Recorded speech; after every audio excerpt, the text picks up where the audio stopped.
Step by Step. 19 Essential Dharma Talks by Sayadaw Jotika. Talk 14 Walking Meditation. In walking meditation, walking itself is the host object. The primary objects are the movements involved in stepping and placing the foot down. The Buddha explained walking meditation by dividing it into 6 parts, although some traditions contemplate it in 3 parts: lifting, stepping, and putting down. The yogi must walk with sati, discerning the nature of lifting, stepping, and placing the foot down, through continuous noting. Although the labels used in noting are conceptual, what must be discerned is the ultimate nature of each movement. In lifting, one discerns lightness. In stepping, one discerns movement. In putting down, one discerns heaviness and touching the ground. During walking meditation, these 3 characteristics, lightness, movement, and touch, serve as the host primary objects. If for some reason the yogi is unable to note all 3 parts, such as in daily life, then noting only stepping and placing down is acceptable. Attempting to note all 3 parts while moving in worldly situations may be difficult and even unsafe.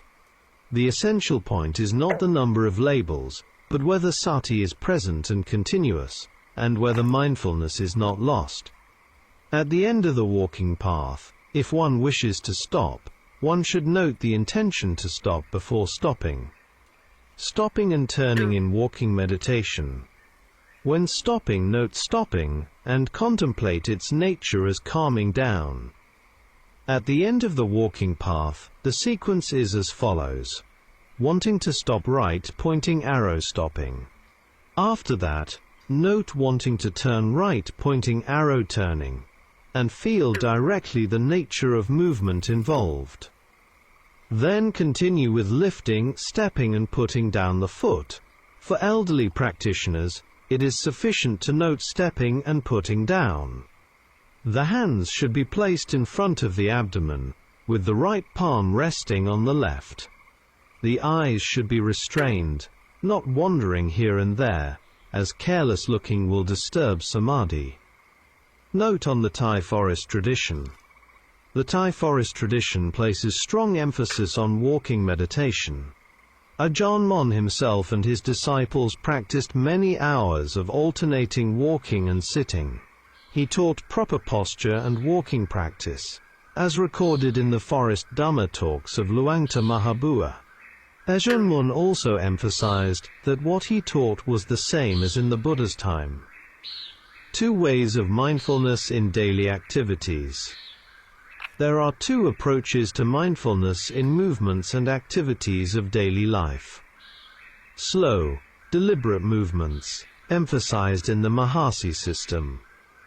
These may appear awkward to some, but they are extremely effective for developing detailed mindfulness, especially when one is alone. When mindfulness is applied carefully, slow movements allow clear discernment. Natural mindfulness, appropriate when one is with others, such as during alms round or communal activities. Mindfulness has a natural beauty. Some enlightened monks embodied this beauty naturally in their deportment, such as Basain Migadayone Sayadaw Usumanakara, 1832 to 1921.